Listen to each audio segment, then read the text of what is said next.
¿Qué tal? ¿Cómo están? Bienvenidos a la redacción abierta del verano, dispuestos ya a analizar con ustedes la actualidad política nacional e internacional y lo más granado del día de hoy, viernes. Tenemos que empezar hablando de empleo porque julio ha sido el peor mes en afiliación desde 2002, el peor podemos decir en casi más de una década.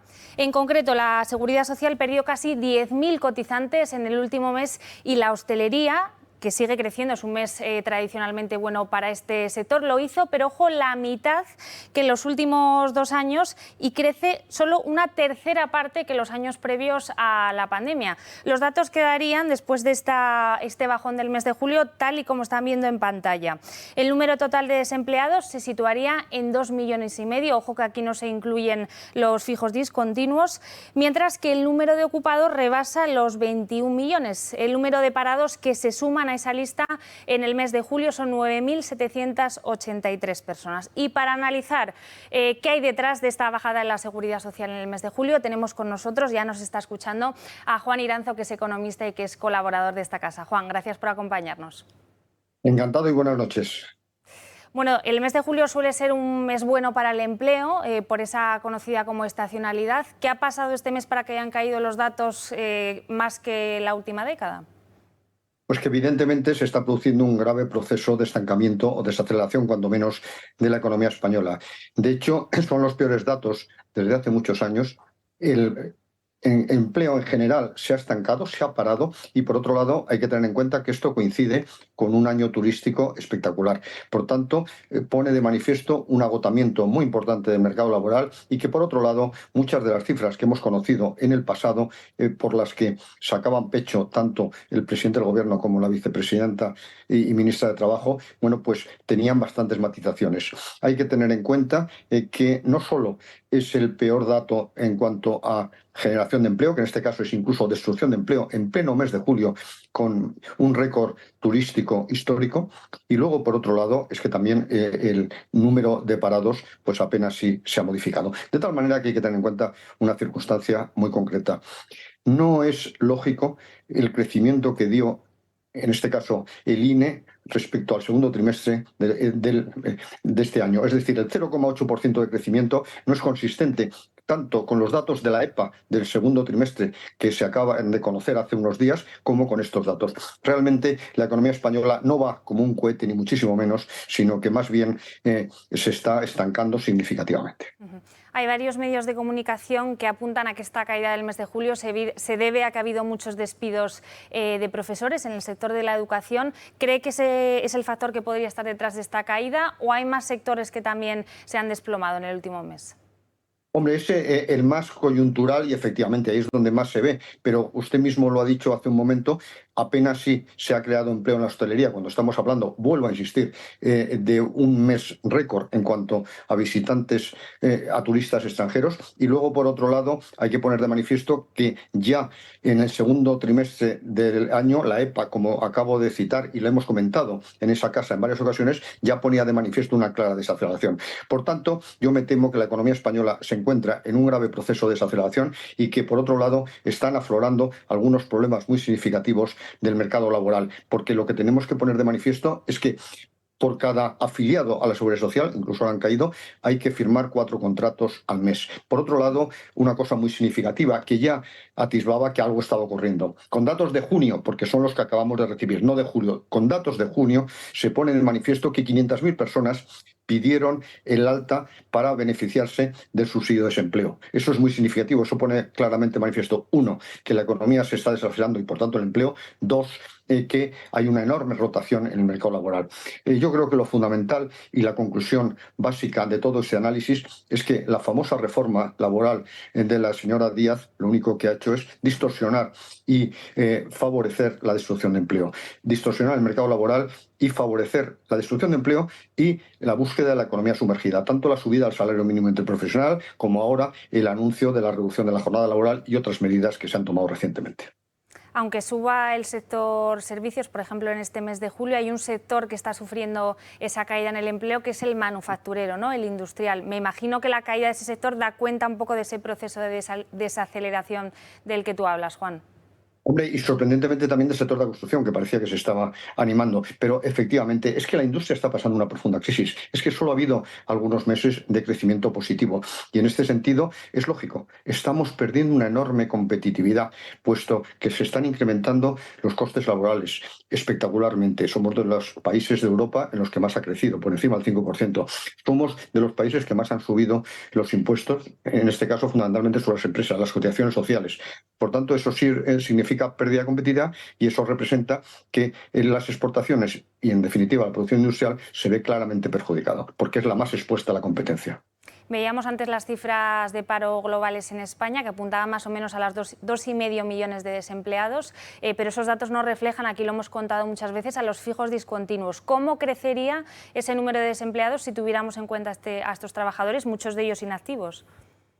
Efectivamente, si tuviéramos en cuenta no a los ocupados fijos discontinuos, sino a los que están sin actividad, están cobrando paro, pero no computan como parados, pues esos podrían ser unos 700.000. Es una pregunta que jamás ha contestado la ministra de Trabajo y vicepresidenta del Gobierno. Nunca lo ha contestado porque, evidentemente, ahí es donde está encubierto una parte del paro. En segundo lugar, también hay gente que está buscando empleo por diferentes razones y que tampoco computan. De tal manera que yo creo que lo que hay que poner de manifiesto es que ya desde el punto de vista de las cifras oficiales tenemos la tasa de paro más alta de la Unión Europea y de la OCDE, pero que probablemente a esa tasa de paro del 11,3% habría que añadir quizá 2-3 puntos como consecuencia de todo este marasmo que hay en el mercado laboral o falta de transparencia, como lo queramos denominar.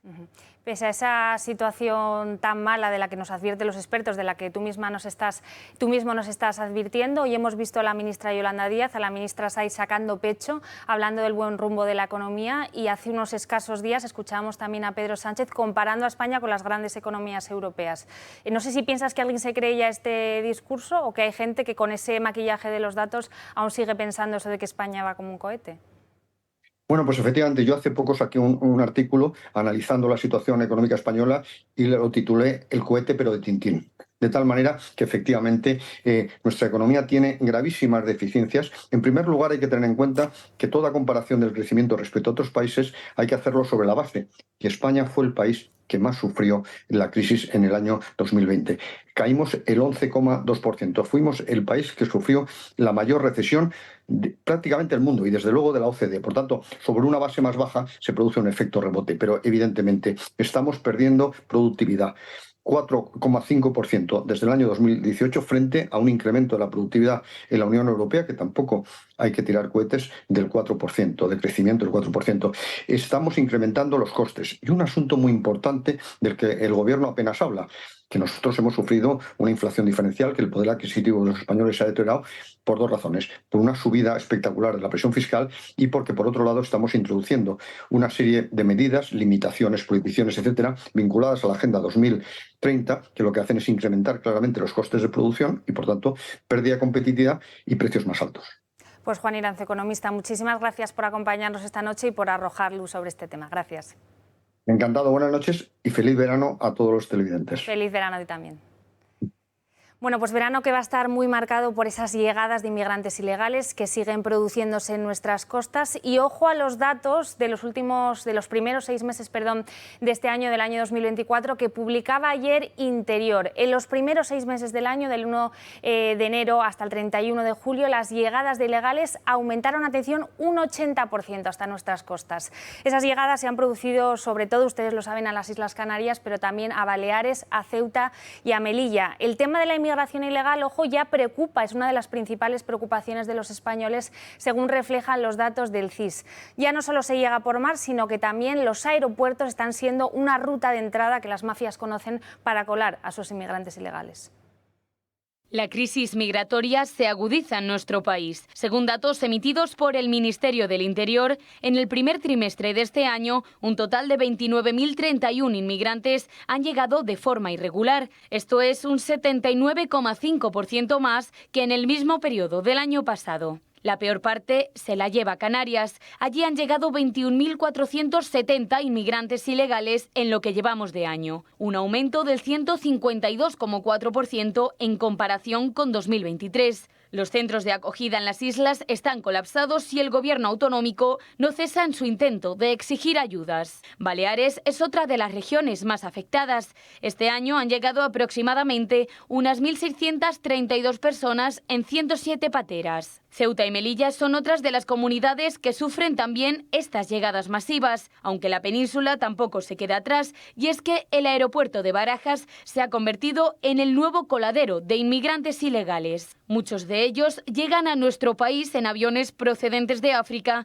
y aprovechan la parada para solicitar asilo. Son tantos los que llegan que las salas del aeropuerto están al límite, lo que conlleva a grandes problemas de seguridad entre los pasajeros. Y ojo, porque no solo en el aeropuerto de Barajas, la inseguridad crece también en los alrededores de los múltiples centros de acogida, donde el gobierno de Sánchez ha repartido a los ilegales que llegan a nuestro país. Como ven, la crisis se agudiza con el paso de los meses y España se ha convertido ya en el país de la Unión Europea donde más crece la inmigración ilegal. Según el CIS, para el 16,9% de los españoles es uno de los principales problemas del país. Además, los datos que maneja el gobierno no son más alentadores. Prevé que hasta final de año puedan llegar a Canarias hasta 70.000 inmigrantes ilegales. Mientras tanto, sigue pendiente la reforma de la ley de extranjería.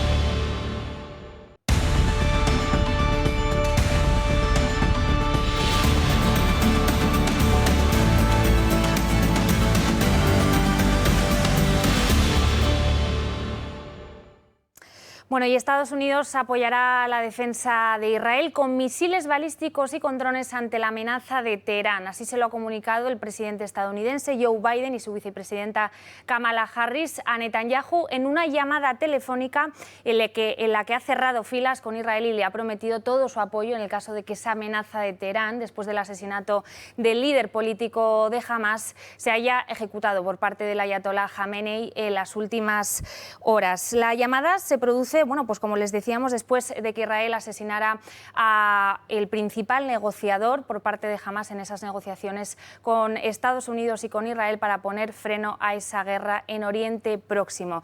Y Estados Unidos también es noticia porque en las últimas horas ha cerrado el mayor canje desde la Guerra Fría de prisioneros con Rusia. También Joe Biden y su vicepresidenta Kamala Harris acudían en las últimas horas a recibir a los 3 prisioneros estadounidenses que han sido liberados por Rusia. Se trata de 2 periodistas y del exinfante de Marina, Paul Whelan, que era el que llevaba más tiempo encarcelado en Rusia. En total han sido liberados 24 prisioneros. Ya saben que en ese canje había un periodista español, Pablo González, que fue apresado hace 2 años en Polonia por supuestamente colaborar espiando para Rusia. Todos ellos se encuentran ya volviendo a sus países de origen. Por cierto, llamativa la reacción de Trump ante ese recibimiento por parte de Joe Biden, que es el que se ha colgado la medalla. Él asegura que ha cedido ante un chantaje y ha insinuado incluso que ha pagado dinero porque esos presos regresaran a casa. El presidente de Estados Unidos, Joe Biden, y la vicepresidenta Kamala Harris han recibido en la base de la Fuerza Aérea Andrews, en Maryland, a los 3 estadounidenses liberados por Rusia en el intercambio de presos. Se trata del exmarine Paul Whelan, el periodista del diario Wall Street Journal Evan Gershkovich y la periodista ruso-estadounidense Alsu Kurmasheva. Poco después del recibimiento, Biden y Harris se han acercado a los medios de comunicación presentes en el lugar.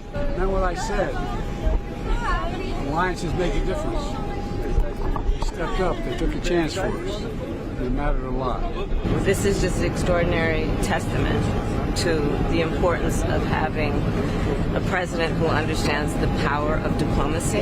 Como parte del acuerdo, Rusia y Bielorrusia han liberado a un total de 16 personas, incluido el opositor Vladimir Kara-Murza, mientras que Estados Unidos y 4 países europeos, Alemania, Eslovenia, Noruega y Polonia, han liberado a otros 8, 24 en total, incluido el periodista español Pablo González.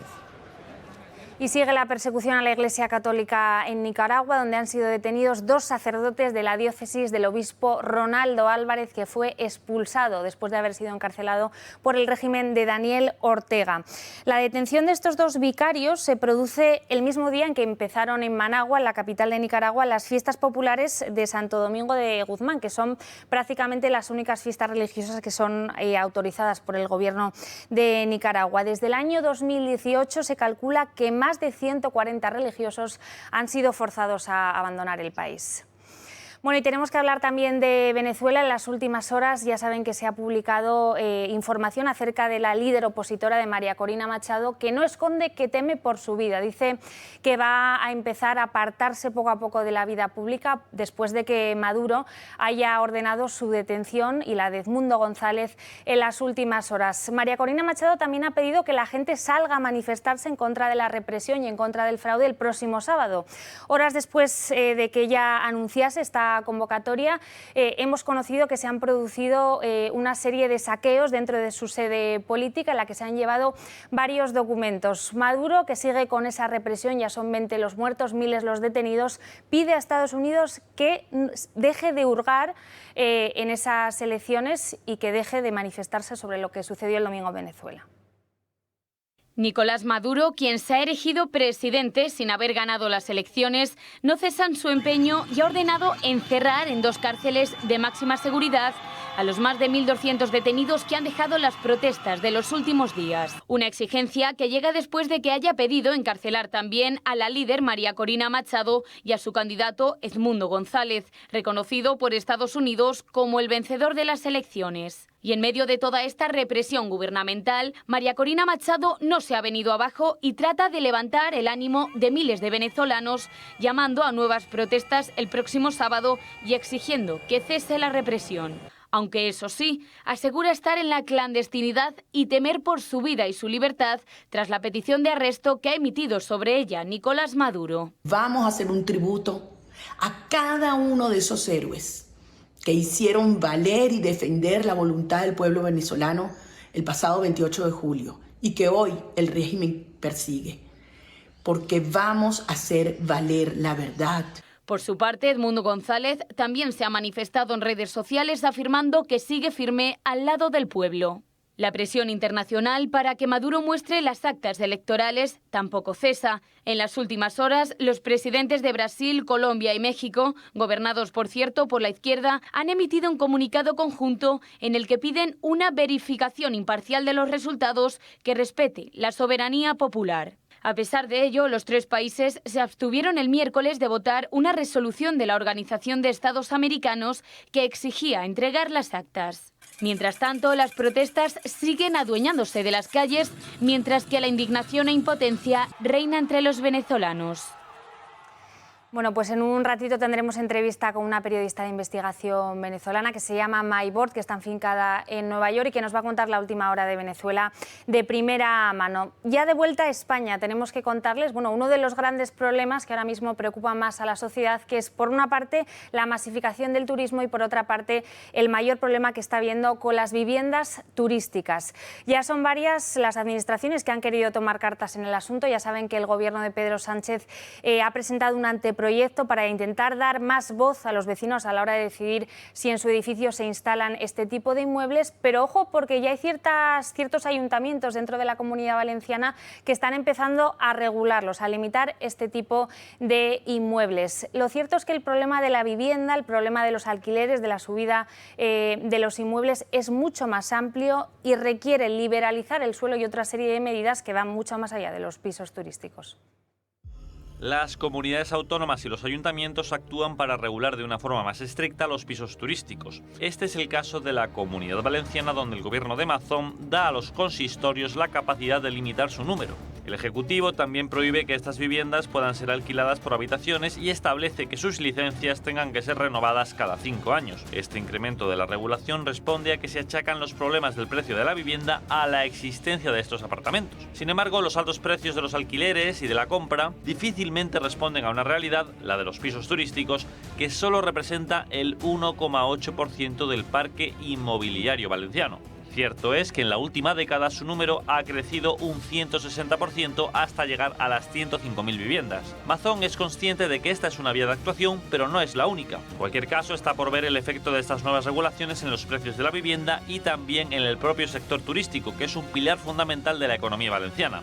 Representa el 16% del PIB autonómico. El precio del mercado inmobiliario lo determina la ley de la oferta y la demanda. La Comunidad Valenciana cuenta con un 14% de viviendas vacías que, de entrar en el mercado, ayudarían a abaratar los precios. Si las condiciones para los arrendadores, por ejemplo, fueran más garantistas, quizá estos encontrarían incentivos para poner sus viviendas en alquiler. Sin embargo, la nueva ley de vivienda hace justo lo contrario y ha servido tras un año en vigor para contraer más si cabe la oferta hasta un 15% y por ende subir los precios. Otra arista del problema es el freno en seco a la construcción de vivienda pública y social. En democracia se han construido un total de 2,4 millones en 40 años. Mientras tanto, durante el franquismo se construyeron 4,4 millones desde 1950 hasta el fin del régimen, es decir, casi el doble en 10 años menos. Con estos números, la vivienda pública solo representa el 2,5% del parque inmobiliario, mientras que en la Unión Europea es el 9,3%.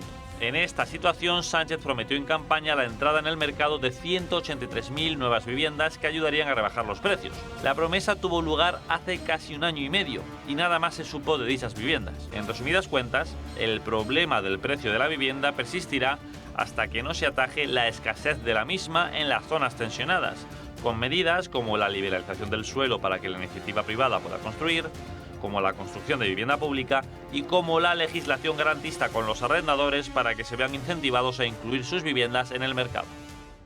Bueno, y seguro que este verano va a dar mucho que hablar también ese anteproyecto que adelantó la semana pasada Mónica García, la ministra de Sanidad, sobre la ley que quiere implantar para reducir el consumo de alcohol en menores. Un tema muy importante, pero que no acaba de casar con los intereses de la hostelería o de la propia industria del alcohol. ¿Qué dicen estos dos sectores? Bueno, pues que ellos fueron claves en esa recuperación económica durante la pandemia, que son un sector económico muy importante y que esta ley les puede perjudicar gravemente. ¿Qué es lo que dice esta norma que previsiblemente va a salir adelante a partir del mes de septiembre? Bueno, pues va a prohibir los patrocinios en sillas, en mesas, en mobiliarios de los locales de restauración que estén próximos a lugares donde hay menores. También se va a prohibir a las industrias, a las marcas de cerveza, por ejemplo, promocionar ese consumo responsable. Y todo ello, ojo, bajo multas de 600.000 euros que va a tener que pagar esta industria o que tendrían que pagar los locales que hagan promoción de todas estas bebidas. Un tema que, como decimos, va a dar mucho que hablar, pero del que hablaremos después de vacaciones cuando esta ley salga previsiblemente adelante. Y muy trágico esta noticia que nos llega hoy desde Zaragoza, desde un centro de menores en la localidad de Ateca, donde 5 personas, entre ellas el director de un centro de menores, han sido detenidas supuestamente por varios delitos relacionados con la corrupción de menores, con lesiones, torturas y, ojo, agresión sexual a varios de los internos en ese centro. ¿Cómo se iniciaron estas investigaciones? Bueno, pues fue una madre que las destapó porque un menor, que era su hijo, se quejó de los malos tratos que estaba recibiendo por parte de algunos de los trabajadores en este centro. En concreto, a este niño se le habría maltratado dentro de una habitación. La mirilla se tapó para que las personas que estaban fuera no pudieran ver lo que allí estaba sucediendo, y todo bajo el conocimiento del director, que intentó tapar y que no se abriera expediente de este caso. También hemos tenido conocimiento, o así lo han hecho los agentes, de que habría otros menores afectados y algunos de ellos, ojo, por delitos de agresión sexual de varios de los trabajadores de este centro, como les decimos, en Zaragoza. Y hoy también tenemos que hablar de los funcionarios de prisiones. Hace unos días les hablábamos de una nueva agresión a uno de estos trabajadores en la cárcel de Mas de Enrique, en Tarragona, famosa por el asesinato que allí se cometió en el mes de abril de una cocinera a manos de un reo. Allí la semana pasada otra de las funcionarias fue agredida por un preso, y esta semana la cárcel que es noticia es la cárcel de Valdemoro, aquí en Madrid. ¿Por qué? Bueno, pues porque 3 funcionarios, uno de ellos un jefe de servicio, han sido agredidos por parte de un reo, bueno, pues el característico preso muy agresivo que intentó estrangular, como decimos, al jefe de servicio, y cuando 2 personas intentaron ayudarle, pues también decidió atacarles. Estas 3 personas han necesitado atención médica en las últimas horas. Muy preocupante este tema de las agresiones a funcionarios de prisiones. Parece que las administraciones no acaban de tomar cartas en el asunto, pese a que ellos quieren ser, lo han dicho muchas veces, considerados agentes de la autoridad, para que estas agresiones no queden impunes, para que no tengan más derechos los reos que los propios trabajadores en las cárceles. Vamos a hacer una pequeña pausa para publicidad, no se muevan que enseguida volvemos.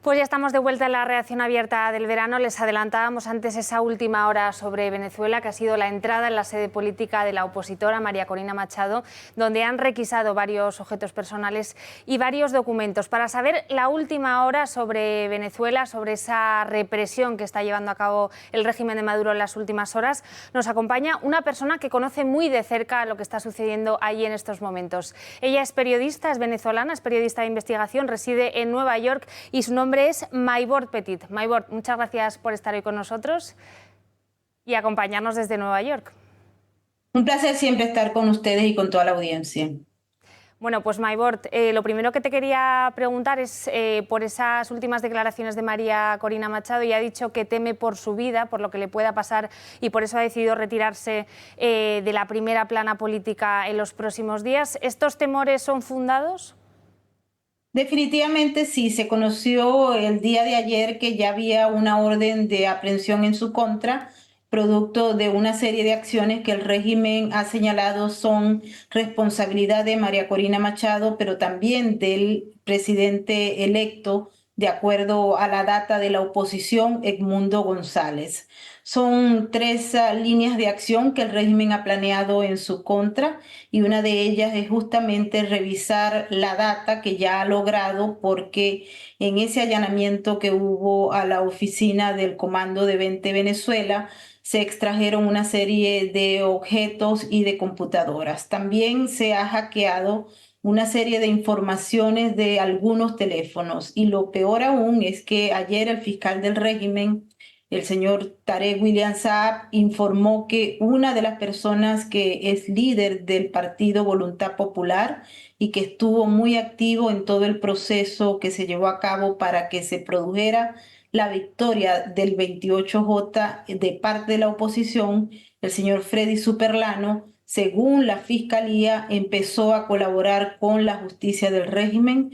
No podemos imaginar que este evento se haya producido si no hubo torturas de por medio, aunque el mismo fiscal señaló que él está en muy buena salud, y la viuda ha señalado que no se han podido comunicar con él. El régimen ha dicho que tiene toda la información para acusar a María Corina Machado de estas acciones que ellos califican como violencia. Esto forma parte de la narrativa del régimen, pero en paralelo lo que ocurre en Venezuela es que los venezolanos, en una gran mayoría, votaron en contra del régimen, no lo quieren, lo desprecian profundamente, y el régimen tiene una necesidad urgente de relegitimarse ante todas las presiones que hay internas por parte de millones de venezolanos, pero también externas, porque ayer también se dio a conocer un comunicado del gobierno de los Estados Unidos donde estos anuncian que reconocen a Edmundo González como presidente electo y le piden al régimen de Maduro que transite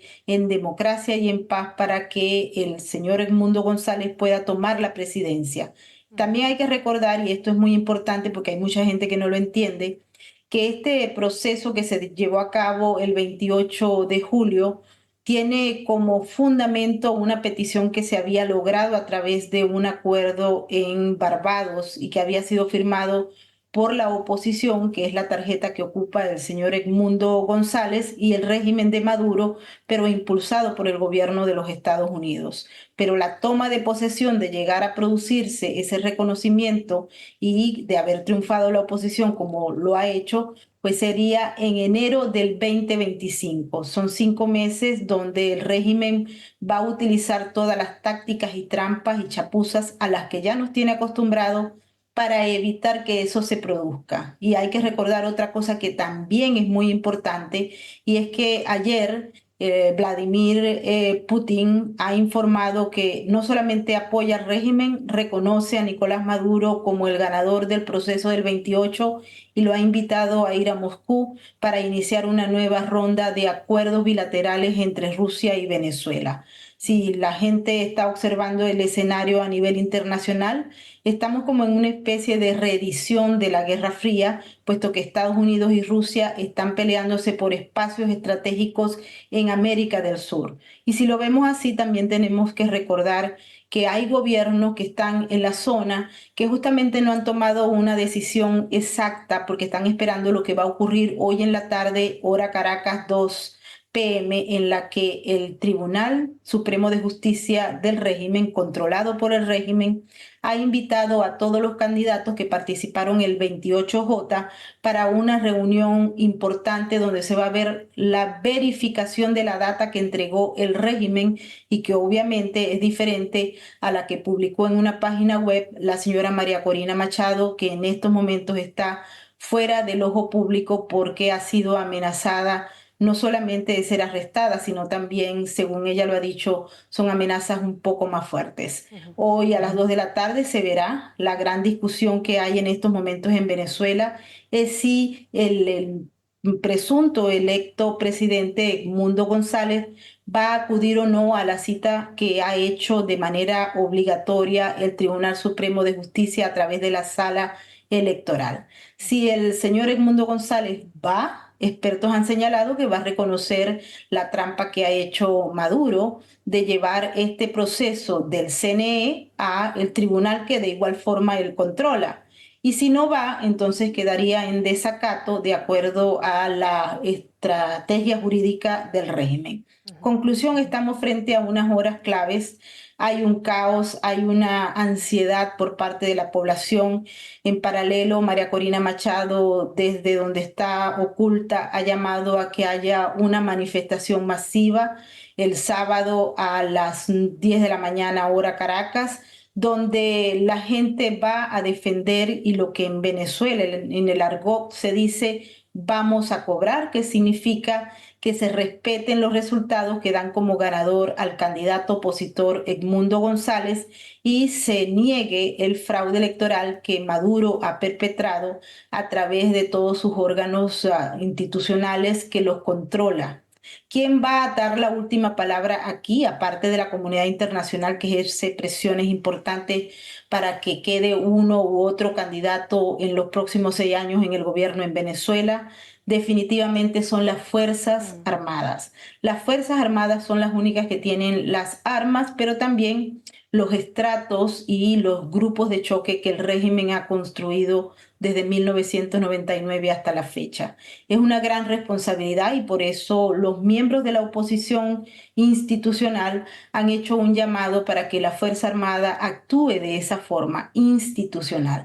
Y por otro lado, el régimen ha presentado una serie de videos donde la Fuerza Armada, pero particularmente las cúpulas, lo acompañan diciendo qué es lo que va a ocurrir en los próximos días. También se ha visto cómo Nicolás Maduro habló con la policía política públicamente y en las afueras de la sede de esa policía política. Y hasta el momento, según el mismo régimen, se han capturado aproximadamente 1.300 personas que habrían participado en eventos que ellos califican como violentos. Y en paralelo se ha hecho público también que hay aproximadamente 80 miembros de las fuerzas políticas o militares del régimen que han sido heridos en estos combates callejeros que se encuentran en buena parte en las grandes ciudades de Venezuela. Maybor, perdona que te interrumpa, no sé si podemos centrarnos un poco en cómo se gestó ese fraude electoral el pasado domingo. Tú lo has explicado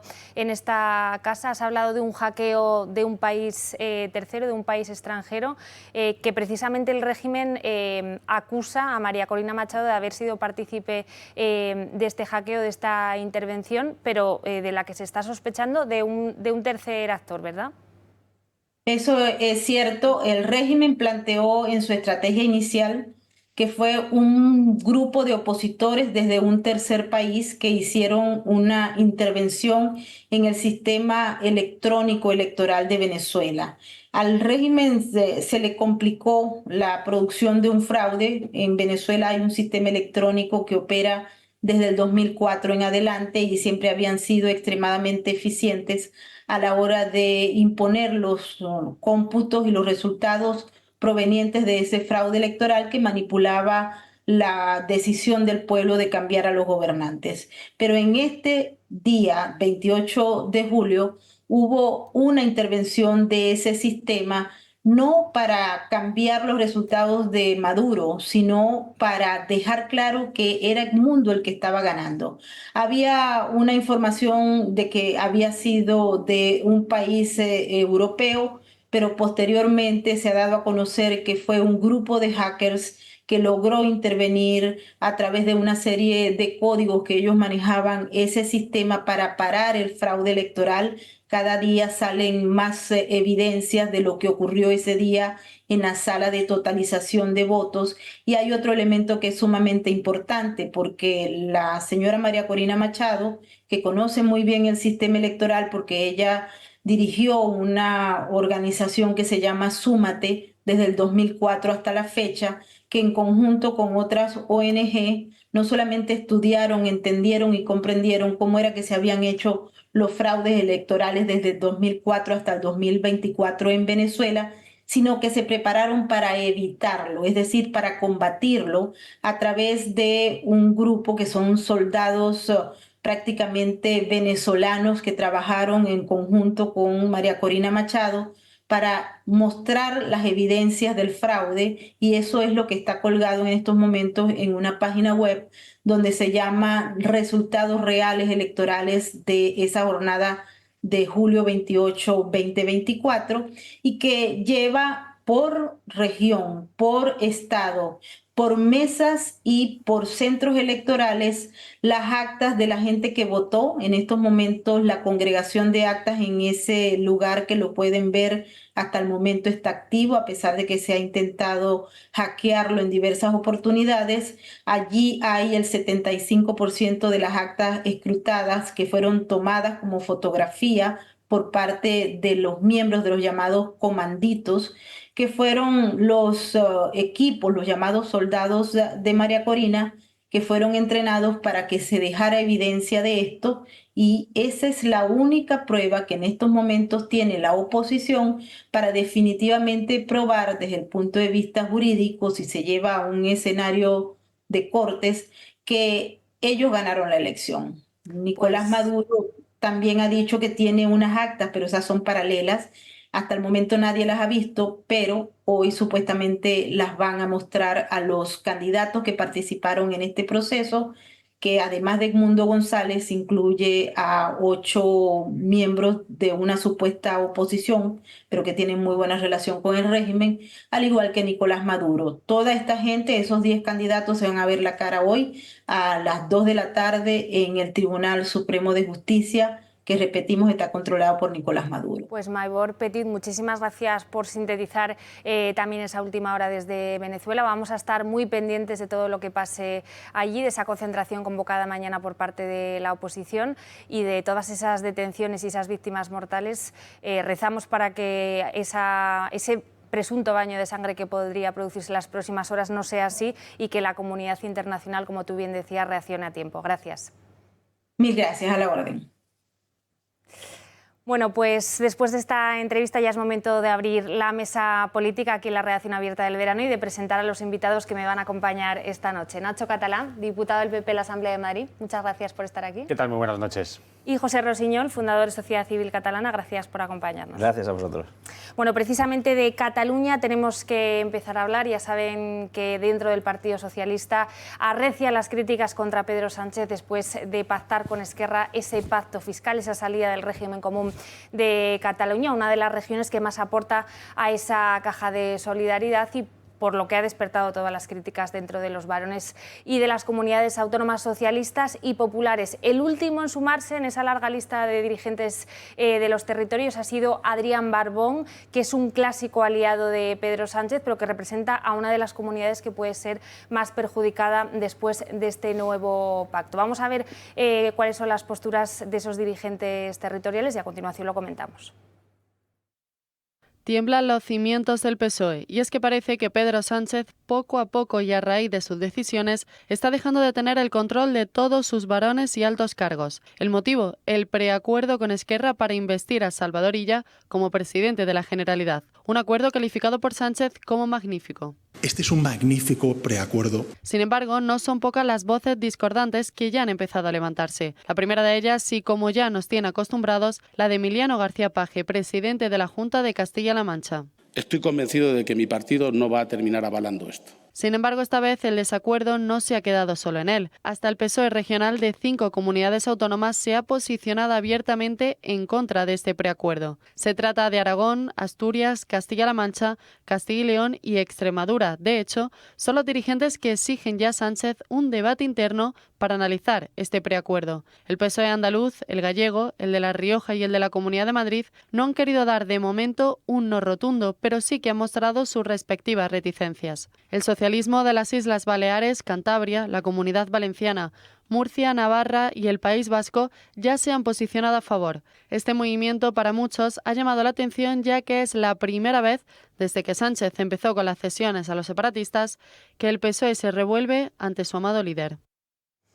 Era el que faltaba. El presidente de Asturias, Adrián Barbón, ha tardado 4 días en pronunciarse. Ayer lo hacía su consejero de Hacienda. Él ha dicho hoy que no entiende las críticas, que estaba descansando, que esto le ha pillado en pleno periodo estival y que le sorprende que la gente se sorprenda de que él siga manteniendo la misma postura que ha mantenido hasta ahora, y es que los intereses de Asturias van siempre por delante. Incluso amenaza con llevar a los tribunales este pacto con Cataluña. Que tiene que ser un proceso multilateral, de mucho diálogo, en el que evidentemente en el Consejo de Política Fiscal y Financiera entendemos habrá que intervenir y debatir sobre este aspecto. Quiero dejar clara la posición de Asturias, porque es la misma de siempre, la que teníamos hace 5 años, la que tenemos hoy y la que tendremos mañana, que es que no apoyaremos nada que vaya en contra de los intereses de Asturias. Que defender a Asturias es mi compromiso y lo quiero reiterar como asturiano, como socialista, como presidente del Principado, que soy y que pretendo seguir siendo a partir del 2027. Pues Nacho, José, ¿cómo lo veis? ¿Creéis que estas críticas van a quedar en papel mojado o que van a dar un paso más cuando hay dinero de por medio los dirigentes socialistas?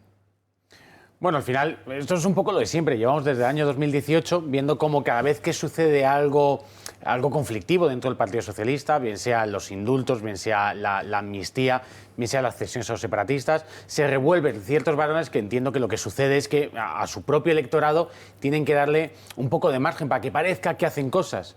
Pero a la hora de la verdad, pues vemos que, por ejemplo, los diputados de Castilla-La Mancha o los diputados de Asturias votan a favor de la amnistía. Es que en Madrid hemos escuchado durante mucho tiempo a Juan Lobato decir que él estaba en contra de la amnistía. Y el señor Juan Lobato es senador en las Cortes de España y votó a favor de la amnistía. Por lo tanto, yo creo que esto es un nuevo circo de luces más que monta el Partido Socialista para que parezca que hay debate interno cuando todos sabemos que va a acabar en lo de siempre, en una cesión a favor de los intereses de Sánchez. Bueno, pero habiendo dinero por el medio, la cosa igual puede cambiar y habiendo comunidades como Asturias que pueden quedar tan perjudicadas por esta salida de Cataluña. Bueno, pero es que eso ya está pasando, es decir, es que no es la primera vez que hablamos de un tema de dinero, es que, por ejemplo, no olvidemos que hace unos meses Sánchez le cedió los rodalíes a Cataluña. No es solamente que le cediese los trenes, es que le cedió el dinero para reformarlos, mientras que el Cercanías en Madrid es un desastre absoluto. Por lo tanto, es que no es la primera vez que vemos a Sánchez cediendo dinero a otras comunidades autónomas, en concreto a País Vasco y a Cataluña, en detrimento de todos. Y hasta aquí nadie ha dicho nada. Pues fíjate, yo a Page lo veo como el gran blanqueador del PSOE. ¿Sabéis cuando uno haya presión, el pitorrillo empieza a dar vueltas y nos quedamos más tranquilos que no explotará la olla?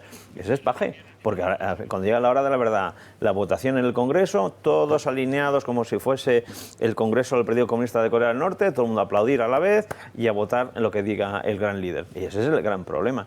Y yo me gustaría hacer un pequeño comentario con esto, que la región catalana aporta más. Eso no es verdad. Lo aporta más las personas, ciudadanos que viven allí, porque son más la región no aporta nada. Y la pregunta, ¿por qué hay un rango de riqueza más, hay más ricos en Cataluña que en otras comunidades autónomas? Pues básicamente porque las industrias y empresas de Cataluña venden mucho al resto de comunidades autónomas. Fijaos, hay un dato que es tremendo. Las industrias catalanas y empresas catalanas venden entre 3 y 5 veces más a Aragón que a Francia. Oiga, que es que al final esa riqueza no nace del aire, es simplemente que hay un mercado, que hay una relación comercial y jurídica, una sociedad jurídica, que por eso se puede permitir esta riqueza, pero la riqueza no es la región, son las personas, hablábamos antes. Entonces, que Pedralbes, que es la zona rica de Barcelona, no dé sus ingresos a los pobretones de la Barceloneta. Es que, claro, es que Sánchez es el gran insolidario, es la izquierda insolidaria. Yo no entiendo cómo es como un oxímoron. Oiga, resulta que ahora defiendes a los ricos en contra de los pobres. Bueno, eso es lo que ha dicho Page estos días, ¿no? Claro, sí, pero Page, yo insisto, es el gran blanqueador. A mí que no vengan, que no me tomen el pelo. Oiga, usted del PSOE, los diputados en el Congreso, sus diputados en el Congreso, ¿qué votan? Todo lo que dice el gran líder, pues no me mienta, porque al final está blanqueando toda la sociedad. La sociedad es como una campana de Gauss. La parte cóncava, el 80%, son gente que no gusta la política, son más felices, también por otro lado. Y entonces se le miente con estas cosas. No es cierto, este señor está cambiando las reglas del juego y la forma del Estado, de ser un Estado unitario a un Estado federal o confederal, y lo está haciendo por la puerta de atrás. Y este es el gran problema y es lo que nos vamos a encontrar en el futuro. Bueno, una cosa es el Partido Socialista y otra cosa son los socios de Pedro Sánchez, que ahí él ya no tiene tanta mano, y hay varios que parece que también se están revolviendo. Ayer escuchábamos a Compromís, a la Junta Aragonesista, que son socios de Pedro Sánchez en el Congreso, que amenazan con tumbar esta reforma de las leyes o de la Constitución si llega a producirse esa votación en el Congreso. Yo, lo cierto es que como todo esto, además que Sánchez es un tipo muy listo, si te lees un poco el acuerdo, es un patadón para adelante. El 2025 empezamos a hablar para el 2026 y se aplica el 2027. Los tiempos los tienen muy bien marcados. Cuando ocurra esto, habrán pasado 10.000 cosas y nos acordaremos de esto. Bueno, pues hablamos de división dentro del Partido Socialista, pero Sánchez ya ha desplegado a todos sus cargos a dedo y a todos sus ministros para que defiendan su postura ante los medios de comunicación. Ojo que no la han tenido nada fácil, porque según publica hoy el diario El Mundo, los únicos informados de la letra pequeña de este acuerdo fueron la ministra María Jesús Montero y el ministro Félix Bolaños. ¿Qué han hecho el resto de ministros segundones que han salido ante la prensa en los últimos días? Copiar y pegar las pocas explicaciones que dio Pedro Sánchez hace un par de días. Misión: salvar al soldado Sánchez. Que la nueva cesión a Cataluña se negociase a escondidas y sin informar ni a los varones socialistas ni a la gran mayoría de ministros ha provocado un nuevo incendio en el Ejecutivo. Pedro Sánchez cuenta únicamente con María Jesús Montero y Félix Bolaños de escuderos para apagar las llamas, los únicos que en realidad han conocido los detalles del pacto. El presidente echó balones fuera durante el balance del curso político. Convivencia entre catalanes y el resto de hermanos y hermanas. Y ese argumentario ha sido la única ayuda que han tenido los socialistas para desenvolverse frente a la prensa y, ojo, frente a las críticas en diferido dentro del propio partido. Emiliano García Paje y Javier Lambán abrieron la veda y otros varones se sumaron después. Los fieles a Sánchez, sin embargo, defienden como pueden las negociaciones a oscuras, calcando el discurso del líder. ¿Estamos mejor ahora o estamos mejor en 2017? Hoy Cataluña y España están mucho mejor que en el año 2017. El esfuerzo que se ha hecho por avanzar en una normalización. Esta normalización. En una convivencia. Ese presente de convivencia y ese futuro de convivencia. Eso es lo importante. Las indicaciones son simples: alabar la capacidad de diálogo del gobierno frente al enfrentamiento continuo del PP. Es un acuerdo positivo que avanza por el camino de la convivencia. Al Partido Popular lo que le sobran son hipérboles cuando no gobierna y hablan de Cataluña. Son profetas del desastre, pero en realidad son un desastre de profetas. Y los cargos a dedo también tienen la misión de cerrar filas. La pedagogía respecto a lo que representan los acuerdos, que no son ni traiciones, ni son abandonos, no, sino que representan, todo lo contrario, representa sumar, porque es el que ideas diferentes sean capaces de encontrar un espacio común para poder avanzar. Todo el engranaje sanchista funcionando para que el presidente se sienta arropado frente a las críticas. María Jesús Montero es la otra gran desaparecida en las últimas horas. Es la persona que va a tener que ejecutar ese concierto económico con Cataluña, que ella misma rechazaba hace tan solo 2 semanas. Ayer lo veíamos en este programa. Según comentan algunos medios de comunicación, María Jesús Montero estaría muy molesta con esta gestión por parte del Partido Socialista de mantener silencio y de no querer explicar pues, a los medios esa letra pequeña del acuerdo, que en su opinión podría tener una mala acogida no solo por el Partido Socialista, sino por el electorado de Pedro Sánchez. No sé cómo veis vosotros este silencio que se ha instaurado en el Partido Socialista. Entiendo que esperaban a la decisión que tomara Esquerra, ¿no? No sé si creéis que obedece algo más. Bueno, que están esperando lo de siempre, a ver qué dice el líder, porque es que el Partido Socialista ya no es un partido, es una secta que tiene un líder muy concreto, que marca una línea concreta y de la que nadie se puede salir. Claro, es normal que la ministra de Hacienda, que debería ser la ministra encargada de gestionar el dinero de todos y de gestionarlo con solidaridad, con ecuanimidad, ahora resulta que ya no va a ser la ministra del dinero de todos, va a ser la ministra del dinero de casi todos. Hacienda ya no seremos todos, seremos los que vamos a pagar fundamentalmente en Madrid. Entonces, claro, pues ese silencio a la espera de que sea el líder el que marque la directriz, porque estos ya saben que quien se sale de la línea acaba en el mismo sitio que Carmen Calvo o que Ábalos, es decir, fuera de la primera línea. Luego se cuidan entre ellos, pero fuera de la primera línea. Pero es sorprendente, y lo decíamos antes, los varones socialistas de otras comunidades autónomas, ¿dónde están? Es que en Madrid el senador Juan Lobato, que es secretario general del Partido Socialista, que votó a favor de la amnistía, ¿qué va a decir a propósito de que tenga que ser Madrid quien asuma la deuda de Cataluña? ¿Qué tiene que decir a propósito de que tengan que ser los madrileños los que vayan a tener que sufragar lo que los catalanes van a dejar de pasar y de pagar a la hacienda pública? Bueno, pues es sorprendente, pero es como funciona el Partido Socialista a día de hoy, como una secta.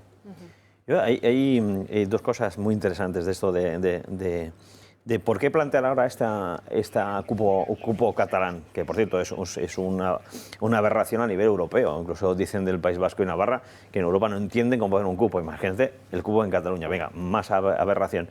Pero más allá de esto, le pregunto, ¿por qué hacerlo ahora? Porque estamos en agosto.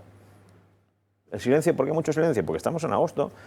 Poco ruido, agosto, vacaciones, baja la intensidad informativa, baja la capacidad de atención del público, llega septiembre, hecho consumado. Bueno, ha coincidido también con los tiempos de la investidura en Cataluña, ¿no? Sí, pero como no es tonto, o sea, aprovecha las circunstancias. Ya que estamos puestos, le doy zapatilla a todo, estamos ahora justo, la gente se va de vacaciones y llega de vacaciones y de eso no se acordará. El ejército soviético siempre invadía los países o en Navidad o en agosto, porque ya nos levantábamos, ostras, pero si está Afganistán invadido, ostras, Checoslovaquia, que esos tanques que están por ahí, ¿qué ha pasado? Es una forma muy inteligente de conseguir efecto y bajar el daño mediático, que creo que es lo que está ocurriendo ahora mismo.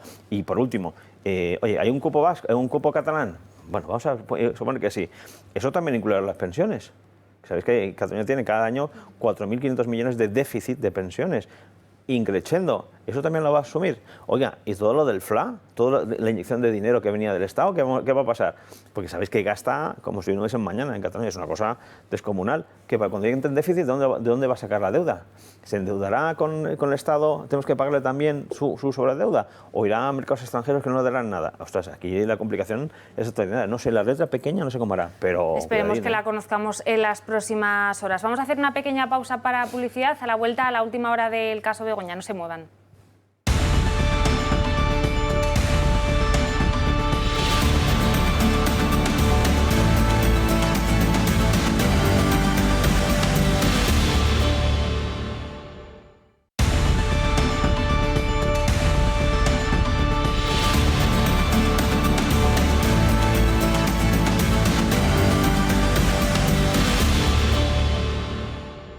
Pues ya estamos de vuelta en la redacción abierta del verano. Les adelantábamos antes que hablaríamos a continuación del caso Begoña y la última hora es la presentación de una querella por parte del abogado de Antonio Camacho, de la esposa del presidente, también contra el juez Peinado. Hace unos días les contábamos la querella de Pedro Sánchez, que se circunscribía a esa declaración en Moncloa. Él cree que sus derechos fundamentales fueron vulnerados por no haberle dado su derecho a declarar por escrito, pero la declaración de Begoña, ojo, va un paso más allá, porque no solo acusa al juez Peinado de prevaricar, sino también de revelación de secretos. ¿Qué dice ese escrito al que hemos tenido acceso los periodistas? Por una parte, acusa, como decíamos, al magistrado de revelar secretos porque, según el abogado de Gómez, desde el principio se hicieron públicas unas diligencias en un proceso que era secreto. Esto habría vulnerado el derecho y las garantías de defensa de la mujer del presidente. La otra acusación es esa que les adelantábamos de prevaricación. Ya saben que desde el principio el abogado, todos los allegados de Begoña Gómez, la mujer de Pedro Sánchez, han dicho que es una investigación prospectiva, que no tiene un único objeto, sino que tiene un alcance general, y ese sería el motivo que habría ocasionado que el juez estaría prevaricando, según, como decimos, esa querella que ha impuesto el abogado de Begoña Gómez. Gracioso esto que apunta en ese escrito el abogado de Begoña Gómez. Acusa al magistrado de actuar con un desmedido afán de protagonismo mediático, algo de lo que lo llevan acusando durante días también la Moncloa varios de los ministros. Aseguran que solo quiere acaparar titulares, montar un circo mediático en torno a la Moncloa y al presidente del Gobierno. Bueno, no sé si creíais esa querella por parte del presidente del Gobierno era esperable, pero está por parte del abogado de Begoña Gómez. A mí, por lo menos, me ha pillado un poco por sorpresa. Bueno, es que esto es el circo que los Kirchner de la Moncloa están intentando montar en torno al caso de corrupción de Begoña Gómez y de Pedro Sánchez, que lo que están intentando es embarrar el terreno, es decir, ir contra el juez, acusarle de prevaricación, de delitos. Ellos, que son los que los han cometido, son los que se permiten acusar al juez, que lo que está haciendo es administrar justicia, investigar, hasta el momento no juzgar a nadie, simplemente investigar, e ir contra el árbitro. Es, bueno, el gran ejemplo de cuando crees que el partido te está yendo mal y entonces tú empiezas a atacar al árbitro en vez de dedicarte a lo que tienes que hacer. Por lo tanto, es una técnica de embarrar muy propia de los Kirchner de la Moncloa. Pues básicamente hay una cierta simetría en cómo se presentan públicamente Begoña y nuestro presidente, públicamente, con la tranquilidad, los Juegos Olímpicos, cierta desfachatez, como no pasa nada porque yo soy más chulo con 8 y tal. Y por otro lado, jurídicamente se ve con una ansiedad, están hiperestresados por alguna razón. Yo me imagino, está en su derecho de presentar querellas en quien quiera, por supuesto, estamos en nuestro Estado de Derecho, gracias a Dios todavía, pero sí que es cierto, se ve cómo se van dando andanadas jurídicas, mediáticas y desde el propio gobierno contra la respetabilidad de un juez. ¿Por qué? Porque yo creo que esto es directamente proporcional al nivel de riesgos que ellos intuyen todo esto, porque como bien decía nuestro diputado, es que todo converge a un solo punto, ¿sabes? Al final todas las pistas, todo lo que está investigando el juez, siempre lleva al Palacio de la Moncloa, todo. No sabemos muy bien por qué, pero al final todas las pistas tienen que haber o reuniones con unos, con otros, o llamadas, pero siempre convergen al mismo sitio. Entonces, yo entiendo el nivel de preocupación, con lo cual yo creo, si como ciudadano, al ver esa simetría, decir, oye, yo me presento ya tranquilo, voy a todos los lados, y de repente empiezo a darle jurídicamente, utilizo cuestiones públicas como suministro, que nos representa a todos, contra un privado, ¿sabes?, contra un juez, eso, o sea, sospecho que realmente están muy preocupados en el Palacio de la Moncloa, porque lo que le puede venir por encima puede ser complicado. Ahora veremos en septiembre la Audiencia Nacional de Madrid, la Audiencia de Madrid, qué dice a este respecto. O sea, si la audiencia, como yo en su momento digo, que se siga investigando, porque está investigando, es su obligación como juez, veremos hasta dónde llega. Pero yo veo mucho nerviosismo en Sánchez y en Bego, porque a lo mejor le sale mal la jugada. Bueno, hay muchas cuestiones, muchas ramificaciones dentro del caso de Begoña Gómez. Como bien apuntabas, muchas de ellas llevan a Moncloa. Nosotros hemos querido sintetizarlas en esta pieza que van a ver a continuación para que no se pierdan en ese quién es quién en el caso de Begoña Gómez. Tras la última ronda de interrogaciones del juez Peinado dentro del caso Begoña Gómez, todo apunta a que va a haber un alto en el camino durante unas semanas. Las partes de momento se volverán a citar a finales de agosto para la declaración de 2 testigos, Leticia Laufer, exdirectiva de una filial de Globalia, y Luis Ciprés, miembro del grupo empresarial de Barrabés. Con la declaración de los testigos investigados, hasta ahora no se han clarificado los hechos. Los presuntos implicados en la trama se han acogido a su derecho a no declarar, Begoña Gómez y Pedro Sánchez. La investigación se centra en un presunto delito de tráfico de influencias y corrupción en los negocios. Gómez, como directora de un máster en la Complutense, habría firmado cartas de recomendación en favor del empresario Juan Carlos Barrabés, otro de los investigados, y profesor del máster codirigido por Begoña Gómez. Ha sido el último en declarar por videoconferencia por motivos de salud y ha reiterado ante el juez que tuvo una reunión a solas con Sánchez en Moncloa en materia de innovación. También ha confirmado que tuvo varios encuentros con Gómez, ya que ésta le pidió ayuda para un módulo del máster. Iba al Palacio de la Moncloa con asiduidad. Otra persona clave en la investigación, Joaquín Goyache, rector de la Universidad Complutense de Madrid, en su declaración afirmó que Begoña Gómez le citó en la Moncloa en julio de 2020 para proponerle la creación de la cátedra. Antes de la reunión ya tenía preparadas las empresas patrocinadoras del curso. Goyache confirmó que pensaba que Begoña Gómez era licenciada y culpa al vicerrector de cualquier irregularidad. Semanas después de esa reunión, la UCM montó el máster a Begoña Gómez en pleno agosto. El día 12 se publicó el equipo docente en la web de la universidad, 2 meses antes de crear la cátedra extraordinaria. Es la única directora que no posee un título oficial. La cúpula de la universidad no sabe por qué nombró a Begoña Gómez directora de una cátedra. Los informes no están claros y no se sabe si existen. El foco está apuntando directamente al Palacio de la Moncloa, pero parece que lo quieren desviar no declarando, como si nada fuese con ellos, pero denota todo lo contrario.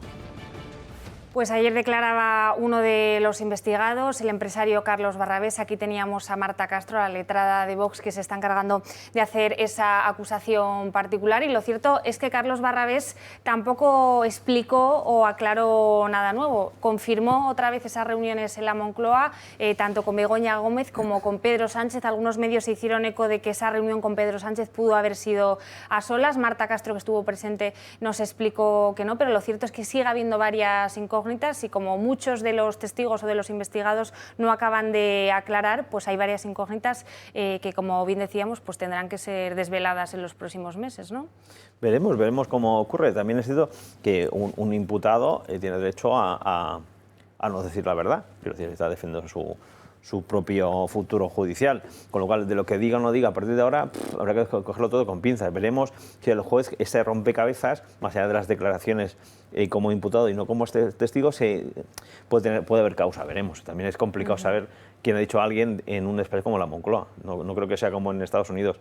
Sabéis que en la Casa Blanca todo se graba, cualquier grabación y cualquier conversación está grabada. No creo que sea el caso de la Moncloa. Bueno, el foco está puesto, como les decíamos, en la Universidad Complutense. El juez Peinado, pese a esas querellas, sigue haciendo su trabajo, sigue encargando diligencias, y la última que hemos conocido en el día de hoy es pedir a la Complutense los currículums del resto de los directores de cátedras extraordinarias para compararlos con el de Begoña Gómez. Como bien decía nuestro compañero, Begoña Gómez es la única que no es licenciada. De hecho, según publican todos los medios, se orquestó esa cátedra para ella, se nombró a un director para que ella pudiera ser codirectora. Todo se orquestó en meses de verano y en apenas 2 semanas después de que Goyache visitara la Moncloa se puso en marcha esa cátedra en la que participó también Juan Carlos Barrabés. Y bueno, lo que deja en evidencia esta nueva diligencia del juez Peinado es que sospecha de esas irregularidades que vais a investigar también en la Asamblea de Madrid, ¿verdad, Nacho? Sí, bueno, es que resulta que la Complutense tiene 34 cátedras extraordinarias y solo una está dirigida por alguien que no es catedrática, que no tiene la licenciatura y que no tiene una vinculación permanente con la universidad, que es la de Begoña Gómez. Entonces, ante las irregularidades que todos hemos ido conociendo en los últimos meses, desde el Grupo Parlamentario Popular decidimos crear una comisión de investigación en relación a todo lo sucedido en la Complutense, para que los responsables de la Complutense, aquellos que firmaron, autorizaron y pagaron todo lo relativo a la cátedra de Begoña Gómez y también la propia Begoña Gómez, vengan a dar las explicaciones pertinentes para que, por lo tanto, se puedan dirimir las responsabilidades políticas y de gestión de todo este asunto, en lo que nosotros sospechamos que esto no es una cátedra extraordinaria, esto es un chiringuito que le han montado a la mujer del presidente por ser la mujer del presidente, que a cambio lo que hacía era adjudicar contratos a empresas que a su vez financiaban la cátedra de Begoña Gómez. Y todo esto es algo en lo que en los próximos meses nos vamos a esforzar mucho en la Comunidad de Madrid en que quede luz y taquígrafos sobre todo ello. Parece que hay cierto malestar en la Universidad Complutense. Los medios nos hemos hecho eco del decano de comunicación enfrentándose al rector, que está investigado en esta causa. Pero lo cierto, lo publican hoy varios medios de comunicación, es que ese máster no se va a renovar durante el curso siguiente, pero no es el único que Begoña Gómez dirige en la Complutense, y el otro, Le Fundraising, lo publican hoy los medios de comunicación, sí que se va a renovar y va a empezar el próximo mes de septiembre. Con lo cual, la Universidad Complutense como que no acaba de plantar cara a este asunto. Bueno, yo creo que en la Universidad Complutense en este momento hay mucho nerviosismo porque hay gente que es consciente de que las cosas no se han hecho bien. No es que no se han hecho bien, es que no se han hecho conforme a derecho. Y una universidad pública está obligado a que todas sus actuaciones sean conforme al derecho administrativo, a los procedimientos que rigen en todos los demás. Y que en este caso se han saltado porque era Begoña Gómez. Por lo tanto, yo creo que lo que está cundiendo ahora mismo es en algunas personas que no hay que olvidar, que hay que separar. La Universidad Complutense es una de las universidades más prestigiosas de España y de Europa. Y el problema es que algunos de sus responsables están ensuciando su buen nombre y su prestigio. Y aquí lo que vamos a dilucidar son las responsabilidades de aquellos que han actuado en contra de la Complutense y a favor de intereses privados de los Kirchner de la Moncloa. José, ¿tú cómo lo ves? Yo es que este máster que va a empezar en octubre, ¿no? O noviembre, sí, si no me equivoco. Próximamente. Que es un máster de fundraising para captar fondos públicos. Pero, oye, esto más ironía no pasa en la vida. Oye, que me parece muy bien, ¿eh? Pero es que realmente es un poco kafkiano todo, ¿sabes? Estamos hablando de todo este proceso judicial, de los fondos públicos, como bien decías, de que yo capto a empresas para que esas empresas me paguen y que la universidad ponga este lío, y haces un máster de cómo conseguir dinero público o privado. Ostras, es que yo no entiendo si es un nivel que ha perdido el Oremus o está en otro planeta, o el síndrome de la Moncloa ha explotado, ya es un hipersíndrome de la Moncloa, porque, oiga, de verdad, ¿no tienes un poco de vergüenza ajena para no hacer esto? A mí, ya como persona, me digo, ostras, no entiendo realmente qué está pasando ahora mismo, ¿eh? Hablabas antes de Pedro Sánchez y de que aunque puertas para afuera parezca que está bien, hemos visto que no lo está. No sé cómo leéis vosotros esa querella contra el juez Peinado, si él tiene miedo a una posible imputación, si es simplemente una herramienta de defensa como la que lleva haciendo de ataques a los jueces en los últimos días. ¿Cómo lo leéis vosotros, esta última maniobra? La de Sánchez, yo creo que Sánchez tenemos un presidente muy listo, las cosas como son, y está moviendo todas sus piezas, tanto jurídicas como sobre todo mediáticas. ¿Por qué? Porque el problema es que el horizonte judicial está avanzando a un ritmo que le puede perjudicar mucho en su imagen pública. Y a él le preocupa muchísimo el tema de la imagen pública para continuar siendo presidente hasta que Dios quiera, ¿sabes? Entonces, yo creo que se conjuntan las dos cosas. Esa querella es sobre todo para justificar ese acoso mediático y político al juez, y por otro lado para divertir el verdadero foco que es Moncloa. Yo creo que el miedo que tiene es un miedo escénico a que en un momento dado le dañe mucho más su imagen de lo que a él le gustaría, y no poder repetir o continuar como presidente del gobierno. Yo creo que es el problema real de todo esto, ¿eh? Nacho. Yo creo que lo primero que hay que decir de la querella de Pedro Sánchez contra el juez que instruye la causa contra su mujer es que la ha presentado la Abogacía del Estado. La Abogacía del Estado es el servicio jurídico que pagamos entre todos los españoles y que está para defender al Estado, no al marido de Begoña Gómez. Es que si tanto se han dedicado a levantar fondos y a conseguir dinero, que se paguen ellos los abogados. Es que lo que no puede ser es que a este señor le pagamos la casa, la luz, la calefacción, los viajes, y ahora también le tenemos que pagar los abogados, que deberían hacerlo ellos. Entonces, lo primero es la indignidad de utilizar recursos públicos para una querella, que en segundo lugar lo que pretende es embarrar el terreno, porque lo que pretende es, delante de todo el electorado socialista, plantear que el juez Peinado forma también parte de la máquina del fango, de los fachas con toga, de la gente que quiere impedir que él lleve adelante sus programas políticos.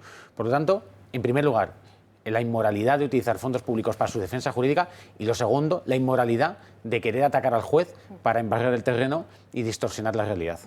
El Partido Popular y Vox han llevado a Pedro Sánchez un poco al límite con este caso. El Partido Popular fue el primero que llevó este tema a la Oficina de Conflicto de Intereses. Ahora Vox ha interpuesto una querella contra Sánchez, también acusándole de prevaricación. No sé si el Partido Popular quiere llevar a cabo algún tipo de acción parecida en las próximas semanas, o a la vuelta de vacaciones. Bueno, desde luego, lo primero que hizo el Partido Popular fue acudir en vía administrativa a la Oficina de Conflicto de Intereses para preguntar aquí qué está pasando. La respuesta fue la callada, por supuesto. Es decir, una oficina que depende de Sánchez no va a atacar a Sánchez. Es verdad que el partido de Vox ya ha presentado esas querellas y los servicios jurídicos del PP lo están estudiando, porque desde luego lo que no vamos a escatimar ni en acciones ni en intenciones para que esto se dilucide, y que si el presidente del gobierno ha dado contratos a empresas que financiaban a la cátedra de su mujer, que afronte las responsabilidades por todo ello.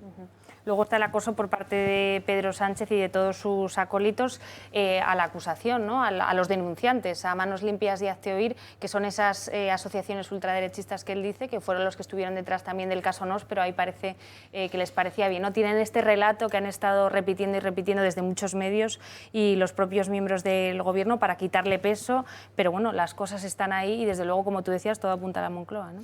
Sí, al final es la excusa narrativa de siempre.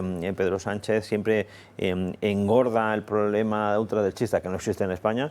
Esas organizaciones no son ultraderechistas, cada uno pues defiende su forma de ver la vida. Yo entiendo que haya personas de Hazte Oír, por ejemplo, que defienden la vida, la familia y la libertad, que en democracia cada uno defiende lo que quiera defender. Pero cualquiera persona que esté en contra de la ideología y sobre todo los intereses de Pedro Sánchez es automáticamente tachada y etiquetada y señalada como ultraderechista. Es que ya es cualquiera. Es que llega un momento que hasta a Paje le van a llamar ultraderechista. El problema de todo esto es un problema de limitación. Solo quien está conmigo tiene derecho a ser un demócrata, solo está alrededor mío tiene derecho a ser un ciudadano. Es que llega un momento que diga, señor, usted no puede tachar de ultraderechista porque no esté de acuerdo con usted, porque crea que se están vulnerando o se están cometiendo ciertos delitos y vaya a la justicia. No puedes hacerlo, y menos como presidente del Gobierno. Es que al final perdemos un poco el oremos. El presidente del Gobierno nos representa a todos. Incluso a los que estamos en esta mesa, nosotros tres, porque le han votado una parte, pero él representa a todo el país. Y el problema que tiene este hombre es que divide y polariza por un interés político y electoralista, porque al final la lógica de Sánchez es una lógica 50 más 1, 50% más un voto, para allá es todo el país, el resto, pues esto, ultraderechistas, de nazis y todo lo que haga falta, ¿sabes? Y ese es el problema que tenemos de concepción democrática. Vamos. Bueno, cambiamos de tercio, tenemos que hablar del Consejo General del Poder Judicial. Ya saben que estas semanas ha sido noticia para la elección de su nuevo presidente, después de que fuera renovado por parte del Partido Popular y del Partido Socialista. Unas negociaciones que no acaban de llegar a puerto, está completamente dividido ese órgano formado por 20 vocales. Hay dos candidatos, uno por parte del Partido Socialista, otro por parte del bloque más conservador, y la última hora, lo que mencionan varios medios de comunicación, es que el hombre fuerte de Pedro Sánchez en el Tribunal Constitucional, Cándido Conde Pumpido, se habría entrometido de lleno en estas negociaciones y tendría asegurado que Pilar Teso, la candidata del bloque progresista, va a ser la nueva presidenta del Consejo General del Poder Judicial. El Gobierno no cesa en sus intentos de controlar la justicia a pesar del pacto alcanzado con el Partido Popular para renovar el Consejo General del Poder Judicial. Sánchez ha puesto a Conde Pumpido a trabajar para hacerse con la presidencia de este órgano y que el cargo sea ostentado por una mujer, por Pilar Teso, una magistrada afín. De ser elegida, también se convertiría en presidente del Tribunal Supremo. Por el momento, el Consejo General del Poder Judicial está dividido en dos y no hay acuerdo para elegir presidente. El Partido Socialista desea controlar el órgano y el alto tribunal a toda costa, con el nombramiento de Teso. Por ello ha intervenido Conde Pumpido, que debería ser neutral al respecto. El presidente del Tribunal Constitucional incluso ha implicado a su mujer, Clara Martínez, en el proceso. La juez de la Sala de lo Militar del Supremo estuvo el pasado 30 de julio en la votación del presidente para apoyar a Teso, a la que le une una estrecha amistad. El otro candidato es Pablo Lucas, pero todo indica que la presión gubernamental le deja sin opciones a pesar de que cuenta con el apoyo del ala conservadora. Según publica OK Diario, Pumpido cree que la elección de Teso está atada y será nombrada la semana que viene cuando los miembros vuelvan a votar tras el bloqueo que ha tenido lugar esta semana con hasta 8 votaciones infructuosas. Sin embargo, si Pumpido no resulta exitoso, la decisión se pospondrá hasta septiembre. No está el órgano de cualquier forma para perder el tiempo, ya que el Gobierno bloqueó en 2021 los nombramientos de nuevos jueces por parte del ente mientras este estaba en funciones. Un hecho que casi provoca el colapso total de la carrera judicial. El Consejo General del Poder Judicial tiene pendiente hacer 150 nombramientos en la Audiencia Nacional, en los Tribunales Superiores de Justicia y en el Tribunal Supremo. La semana que viene sabremos si el pacto del Partido Popular con el PSOE acaba por entregar la justicia a Sánchez. Bueno, no es ningún secreto que Pedro Sánchez desde hace semanas quiere que la nueva presidenta del Consejo General del Poder Judicial sea mujer y parece que ya está moviendo todos sus hilos para que esto sea una realidad la semana que viene. Bueno, un ejemplo más de esa toma de las instituciones, de la que por cierto es partícipe el Partido Popular después de haber llegado a ese acuerdo, ¿verdad? Bueno, por ahora, pero no se está diciendo que tanto Cándido Conde Pumpido, tanto Sánchez está intentando que sea elegida una presidenta concreta y lo que estamos conociendo por los medios de comunicación es que esto no está siendo así. Yo creo que el pacto que se alcanzó buscaba desbloquear la situación inasumible en la que estaba metido el Consejo General del Poder Judicial y que eran las propias asociaciones judiciales las que le pedían a los representantes de Congreso y Senado que lo desbloqueasen porque la situación era insostenible, tanto en el Tribunal Supremo como en los Tribunales Superiores de Justicia y las audiencias provinciales. Los perfiles elegidos eran buenos perfiles, perfiles no políticos, perfiles técnicos con un gran prestigio jurídico y yo creo que a esta gente no se le va a conseguir presionar y hay que dejar que el Consejo decidan entre ellos y que elijan un buen perfil y creo que si Sánchez y Conde Pumpido están pretendiendo manipular el Consejo creo que van a fracasar. Esto se elige, no sé si es por votación de cuál es el porcentaje de mayorías, entiendo que lo eligen los 20 vocales al presidente. Efectivamente. De alguien que no forma parte del propio Consejo y a los que, de verdad, que yo creo que la gente en casa tiene que estar tranquila porque los perfiles, los 20 vocales, tanto los que propuso el Partido Popular como los que propuso el Partido Socialista, tienen un gran reconocimiento en la carrera judicial, en la abogacía, en la fiscalía y no creo que se les vaya a poder presionar y que dentro de unas semanas veremos a la persona que elijan que será una persona de consenso y en eso hay que confiar. Ya han tomado posesión esos 20 vocales, que era la primera parte de ese acuerdo. Falta la reforma de varias leyes para garantizar esa independencia judicial y para esa reforma por la que tanto luchó el Partido Popular, ¿no? Eso todavía se tiene que votar. Sí, eso ya está registrado y eso tiene que echar a andar en las Cortes Generales y a la vuelta del verano. A la vuelta del verano y como todos los proyectos legislativos tendrá que pasar por el Pleno, por las comisiones del Congreso, luego ir al Senado y definitivamente aprobarse. Nosotros somos muy optimistas con las reformas que se van a llevar a cabo y que creemos que redundan en la mejora de la calidad de la justicia en España. ¿Qué ambiente hay en el Partido Popular? Porque hubo unas declaraciones muy polémicas de Félix Bolaños poco después de que se firmara ese acuerdo, que parecía que reculaba un poco y que decía que no era vinculante lo que saliera del Consejo General del Poder Judicial. Bueno, es verdad que yo entiendo que la gente que nos ve pueda pensar que con el Partido Socialista no se puede ir ni a la vuelta de la esquina, y menos con Sánchez y con Bolaños, que son dos personas acostumbradas a engañar y a trampear. Pero nosotros consideramos que la letra del acuerdo es clara y que, por lo tanto, se llegó a un acuerdo en el que había un compromiso concreto y que ese compromiso se va a cumplir. Es verdad que Bolaños, según se firmó el acuerdo, se dedicó poco menos que a insultar al Partido Popular y a decir que estamos intentando ya decirle al Consejo qué es lo que tenía que hacer. Bueno, nosotros llevamos muchos años ya acostumbrados a que este señor no ejerza como ministro, sino que ejerza como opinador y como insultador profesional del Partido Socialista, pero bueno, confianza en que el acuerdo va a llegar a término y que la reforma va a ser positiva. Bruselas estará vigilante, ¿no? También entiendo bueno, es que es parte del asunto, es decir, es que este acuerdo se alcanza también y en parte gracias a la mediación de la Comisión Europea, ya que la comisaria de Justicia estuvo encima del acuerdo y es que tanto Partido Socialista como Partido Popular se comprometieron y firmaron el acuerdo al amparo de la comisaria europea. Eso es una garantía para el Partido Popular. Si luego el Partido Socialista quiere desdecirse, la primera persona a la que tendrá que explicarle por qué será a la Comisión Europea. Por cierto, a la Comisión Europea de quien dependen los fondos europeos. Con lo tanto, yo no creo que el Partido Socialista se vaya a atrever a tomarle el pelo a las instituciones europeas. José. Hay un tema que, vamos, esto creo que es un síntoma de descomposición institucional y que tengamos que ir a papá Europa a que nos arregle las cosas. Esto es un síntoma de mi punto de vista muy grave, y esto no estoy echando la culpa al Partido Popular ni mucho menos, pero desde fuera no puede ser que tengamos nuestras propias instituciones no sepan ponerse de acuerdo por algo tan fundamental como la justicia.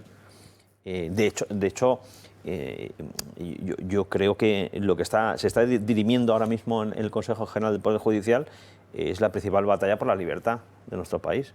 Esto como en Cataluña, y cuando todos los sucesos que acaecieron en Cataluña del golpe de Estado y todas estas cosas, el último parapeto, el último freno, el último obstáculo contra el populismo fue la justicia. Sin una justicia libre e independiente no hay Estado de Derecho, hay cualquier otra cosa, y eso es un problema. ¿Qué ocurre? Yo la sensación que tengo es que el sistema institucional creado en el 78, que una transición ejemplar, le guste más o menos a Pedro Sánchez y sus adláteres, es que creo que está colapsando. Que, si nuestro sistema de check and balance permite que desde un ejecutivo se puede hacer cambios de calado institucionales sin seguir procedimientos, es que el sistema no funciona. Es que no hay un contrapeso suficiente para decir, oiga, un ejecutivo no puede cambiar el sentido de un Estado sin pasar por una mayoría suficiente. Es que no puede ser. Es que algo está fuera. Es que no puede ser que todo el orden constitucional se base en la lealtad cuando te estás con actores que son absolutamente desleales. Es de una ingenuidad supina. Algo ha pasado. Yo creo que algún día, cuando el Partido Popular y Vox, o Vox, Partido Popular, o quien ostras sea, es exactamente igual, tendrán que empezar a pensar, oiga, hay que cambiar cosas. No puede ser que un populista que sube al poder pueda cambiar de esta manera un país. No, es que no tiene ningún sentido, en contra de más de la mitad de la población. Por hilar un poco este tema con el de la amnistía, Cándido Conde Pumpido tiene ahora varios recursos sobre la mesa contra la ley por parte de Emiliano García Paje, que decidió que lo iba a registrar esta misma semana, y por parte también del Supremo. Parece que es la única vía, la única esperanza que tenemos ahora sobre la mesa, ya que solo el Tribunal de Cuentas ha decidido ir a Europa, ¿verdad?, con el tema de la amnistía. No sé si pensáis que tienen algo de recorrido estos recursos ante el Constitucional, o estando Cándido Pumpido al frente, la amnistía será una realidad muy pronto, y la vuelta de Puigdemont también. Bueno, el problema es que probablemente Cándido Conde Pumpido ha redactado también la ley de amnistía, que este es uno de los problemas de fondo que hay, es decir, que Cándido Conde Pumpido no solamente es presidente del Tribunal Constitucional, sino que también es el asesor jurídico de Sánchez para todo lo que está haciendo. Por lo tanto, se ha convertido en juez y parte de este asunto. Yo creo que las últimas actuaciones del Tribunal Constitucional que hemos conocido en estos meses invitan a ser bastante poco optimistas, porque si estamos viendo que incluso el Tribunal Constitucional se ha convertido en una instancia que revisa las sentencias del Supremo para librar de la cárcel a Chávez y a Griñán en lo que ha sido el mayor caso de corrupción de la historia de España, en el caso de amnistía, yo siento decir que no hay visos de que esto pueda prosperar allí. Por lo tanto, pues bueno, nuevamente quedará actuar judicialmente en Europa, donde las amnistías de la corrupción es algo que sorprende y que no es aceptado por ninguno de nuestros socios europeos.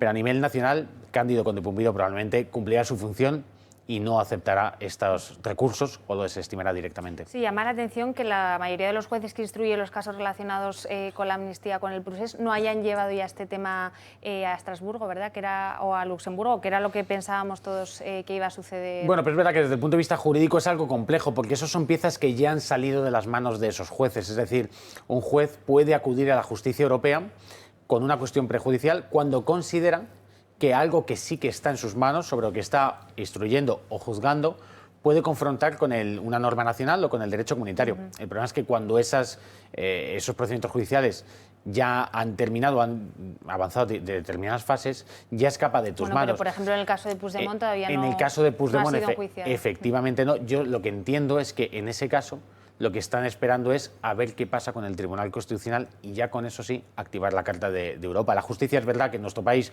no se caracteriza por ser especialmente rápida y ágil, es algo que casi siempre hemos criticado, pero que creo que en estos casos va a ser bueno porque le está dando tiempo a los jueces para saber cómo actúa el Constitucional y en su caso acudir a Europa. Bueno, quedan a escasas semanas para esa investidura en Cataluña. Se habla mucho de la vuelta de Puigdemont. Puigdemont ya libre de muchas causas, pendiente de otras muchas también. No sé si creéis que se puede materializar esa vuelta del prófugo. Bueno, un pequeño comentario muy rápido.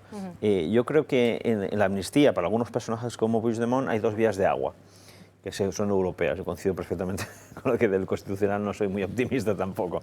Dos vías de agua, la malversación, pero hay otra muy importante a nivel europeo, que son las presuntas relaciones de Puigdemont con el servicio secretos rusos. Y eso en Europa ya no se tolera. Estamos viendo incluso, parece que hemos vuelto a la Guerra Fría con intercambios de espías de Rusia, lo he visto que ha sido ayer, me parece que eso ocurrió, con lo cual eso es una vía de agua muy potente que creo que puede hacer torcer el futuro de Puigdemont. Entonces, ¿puede venir Puigdemont? Puede venir, pero es que Puigdemont tiene un problema. Si quiere ser un revolucionario no puede ser un cobarde. O sea, el león cobarde, ¿sabes? Es que no puede serlo, porque no te pasa, es que como, ¿sabes? Que al final haces el ridículo. Un señor que va de revolucionario, que declara la independencia a los 8 segundos, echa para atrás, ¿os acordáis de esto? Y digo, la independencia, pero paro, a los 8 segundos, porque el hombre dijo, se hizo caquita allí en medio, porque claro, es algo muy serio. Coge, se deja a todos sus correligionarios tirados en Cataluña, coge, se va corriendo para que no lo pillen, para no ir delante de la justicia. En vez de venir en las elecciones para demostrar que él sigue siendo el presidente, como él dice, no se atreve y hace mítines a 25 kilómetros de nuestra frontera. No puedes ser un revolucionario si tienes miedo a las consecuencias. Es que este señor no es el Che Guevara, ¿sabes? Este hombre es aparte que está un poco desequilibrado el pobre hombre, es un hombre que no tiene la capacidad, no tiene los arrestos de afrontar la realidad, que incluso hasta su amigo el de Esquerra Republicana, ese señor alto, así un poco rondo, este hombre ha pasado por prisión, ¿sabes? Dentro de su locura y tal, pero al menos el tío se quedó y cumplió. Y asumió las consecuencias. Pero este hombre es que es muy cobarde. Puede que venga, pero vendrá, ya te digo, vendrá así blanco como la pared, ya verás tú. Nacho. Bueno, verdad que es difícil ser un revolucionario o pretender venderte como un revolucionario cuando has huido con una peluca en el maletero de un coche cambiándote debajo de un puente para que no te pillasen. Bueno, yo creo que Puigdemont es una persona que nos tiene acostumbrados a giros de guión constantes, siempre, eso sí, a 25 kilómetros de la frontera, para salvaguardar su integridad y que no tenga que afrontar las responsabilidades civiles y penales que tiene todavía en las causas abiertas en España. Pero bueno, veremos también el impacto que puede llegar a tener en la investidura, si finalmente se produce, si vemos un giro de guión de última hora en la cual no se produce. Bueno, y que Junts per Catalunya sí que quiere jugar esa baza constantemente y también tiene el ojo puesto en el Congreso de los Diputados. Por lo tanto, el problema de esta gente es que los políticos deberíamos ser gente previsible, gente que con un contrato, que son el programa con el que corrimos a las elecciones, hagamos cosas previsibles, cosas que hemos comprometido con la sociedad. Y el problema es que hace muchos años que en Cataluña la previsibilidad, la seriedad y la buena gestión dejaron paso al caos, a la política sin argumentos, a los argumentos sin política y, como decía, al caos generalizado. Por lo tanto, cualquier cosa puede pasar si está Puigdemont de por medio. ¿Me permites un comentario muy rápido? Es que el problema que tiene Puigdemont es que ha pasado de ser en su cabeza, es un líder en el exilio porque unas fuerzas demoníacas de España lo han expulsado.